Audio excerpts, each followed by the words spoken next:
આજનો પ્રેરણા સંદેશ ભાગ 4। અત્યારે લોકડાઉનની પરિસ્થિતિને લીધે આપણે સૌ ઘરે બેઠા છીએ, તો આખો દિવસ આનંદમય પસાર થાય એના માટે શું કરવું જોઈએ? તો એક વાર્તા સાંભળીએ અને તેના આધારે આપણે તેનો ઉપાય પ્રાપ્ત કરીએ। પૂર્વકાલીન યુગમાં એક રાજા હતા।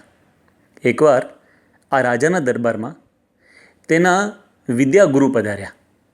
રાજાએ સ્વાગત કર્યું, બેસાડ્યા। વાતચીત દરમિયાન રાજાએ પ્રશ્ન પૂછ્યો કે ગુરુદેવ, હું 20 વર્ષ તમારા આશ્રમમાં ગુરુકુલમાં રહ્યો, પછી હું અહીંયા આવ્યો, મને રાજગાદી મળી, અત્યારે હું રાજા છું, મારી પાસે સત્તા છે, સંપત્તિ છે, બધું જ છે, પણ મને જે ગુરુકુલમાં મજા આવતી હતી એવી મજા કેમ નથી આવતી? ત્યારે ગુરુએ કહ્યું કે જુઓ, તમે જ્યારે ગુરુકુલમાં હતા ત્યારે તમે 3 પ્રવૃત્તિ રોજ કરતા, એટલે તમને મજા આવતી। પહેલી પ્રવૃત્તિ, તમે ત્યાં નવું નવું રોજ શીખતા। બીજી પ્રવૃત્તિ, તમે ત્યાં સેવા કરતા। અને ત્રીજી પ્રવૃત્તિ કે તમે ત્યાં ભક્તિ કરતા। હવે તમે રાજા થયા છો એટલે સ્વાભાવિક છે શીખવાનું જતું રહ્યું, જવાબદારી વધી ગઈ છે, એટલા માટે તમે નવું રોજ શીખતા નથી। પહેલાં તમે સેવા કરતા હતા, પણ હવે તમે રાજા થયા, લોકો તમારી સેવા કરે છે। અને પહેલાં તમે ભક્તિ બહુ કરતા, પણ હવે તમે ભગવાન ભૂલી ગયા છો। માટે તમે ભલે રાજા બની ગયા છો, પણ રોજ કંઈક નવું તમે શીખો। પછી એ રાજનીતિલક્ષી કંઈ હોય કે શાસ્ત્રોનું જ્ઞાન હોય, પણ રોજ નવું કંઈક તમે શીખો। બીજી વાત કે તમે પ્રજાની મહિમાથી સેવા કરો, તમારા કુટુંબની અંદર પણ જે વડીલો છે તેની તમે સેવા કરો। અને ચોથી વાત, ગમે તેટલી મોટી જવાબદારી હોય પણ ભગવાનને તમે ભૂલતા નહીં, તમે ભક્તિ કરવાનું ચાલુ જ રાખજો। આ તો થઈ પ્રાચીન કાળના સમયની એક વાત, પરંતુ આજના વૈજ્ઞાનિકોએ આ વાત કરેલી છે। એ લોકો કહે છે કે લર્ન, સર્વ and pre, pass a happy day. રોજ નવું કંઈક શીખો, રોજ કંઈક સેવા કરો અને રોજ ભગવાનની ભક્તિ કરો, તો તમારો દિવસ આનંદમય પસાર થશે જ। આપને એક પ્રશ્ન પૂછવામાં આવે છે કે બાળક, યુવાન અને વૃદ્ધ આ 3માં સૌથી વધારે સુખી કોણ હોય છે? આપ સૌનો જવાબ હશે બાળક। કારણ એ છે કે યુવાનને હંમેશા ભવિષ્યની ચિંતા હોય છે અને એના માટે એ પોતે પ્રયત્નશીલ હોય છે।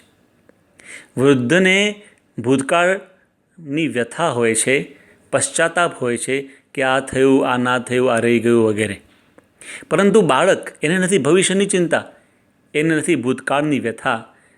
બાળક વર્તમાન કાળમાં જીવે છે, એટલા માટે બાળક હંમેશા સુખી હોય છે।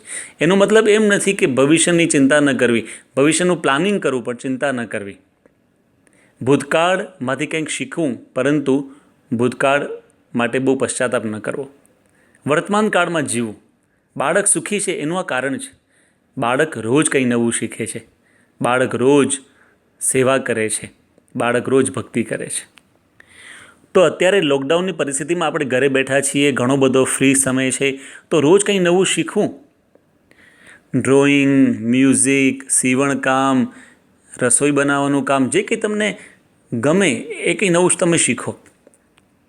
સારા શાસ્ત્રોનું વાંચન કરીને કંઈક શીખો, જનરલ નોલેજના પુસ્તકો વાંચીને કંઈક શીખો।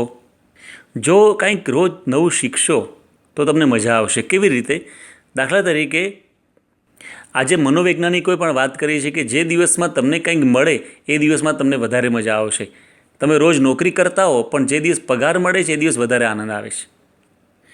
વિદ્યાર્થી રોજ ભણે છે, પણ જે દિવસે સારું રિઝલ્ટ મળે ત્યારે એને વધારે મજા આવે છે। તમે ધંધો કરતા હો, તો જ્યારે કોઈક સારો મોટો ગ્રાહક આવ્યો અને વધારે લાભ થયો, તમને વધારે મજા આવશે। એટલે કંઈક મળવું જોઈએ, એ માણસની વૃત્તિ છે। તો એટલા માટે રોજ કંઈક નવું શીખવું એટલે તમને મજા આવશે કે આજે મને આ વસ્તુની પ્રાપ્તિ થઈ। બીજી વસ્તુ છે સેવા કરવી। અત્યારે ઘરની અંદર આપણે બધા ભેગા રહીએ છીએ, એટલે હળીમળીને એકબીજાની સેવા કરી લેવી।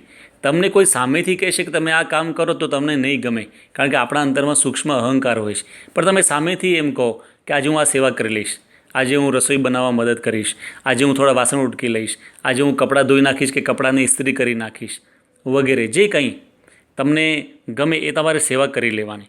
તમે જો વિશેષને વિશેષ સેવા કરશો તો લોકો તમને કહે છે તમે બહુ સેવા કરો છો, હવે ના કરો, પણ તમે જો નહીં કરો તો તમને સામેથી કહેવામાં આવશે।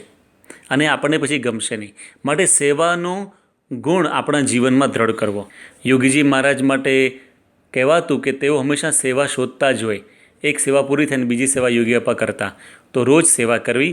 અને ત્રીજી વાત છે કે આપણે ભક્તિ કરવી, પ્રાર્થના કરવી, થાળ કરીએ, આરતી કરીએ, સદગ્રંથોનું વાંચન કરીએ, કોઈને સારા 2 પ્રસંગો ફોન કરીને આપણે કહીએ, કથાનું શ્રવણ કરીએ. આ અલગ અલગ પ્રકારની ભક્તિ છે. તો આ દિવસો દરમિયાન આપણાથી કંઈ વિશેષ ભક્તિ પણ થવી જોઈએ. કારણ કે જ્યારે લોકડાઉન નહીં હોય ત્યારે આપણે નોકરી ધંધામાં બિઝી થઈ જઈશું અને પછી આપણને ભક્તિ વિશેષ કરવાનો અવસર નહીં મળે. તો અત્યારે આપણે વિશેષ ભક્તિ કરી લેવાની. એટલે આ 3 સંદેશ આજના છે. કંઈક નવું શીખીએ, સેવા કરતા રહીએ અને ભગવાનની ભક્તિ કરીએ.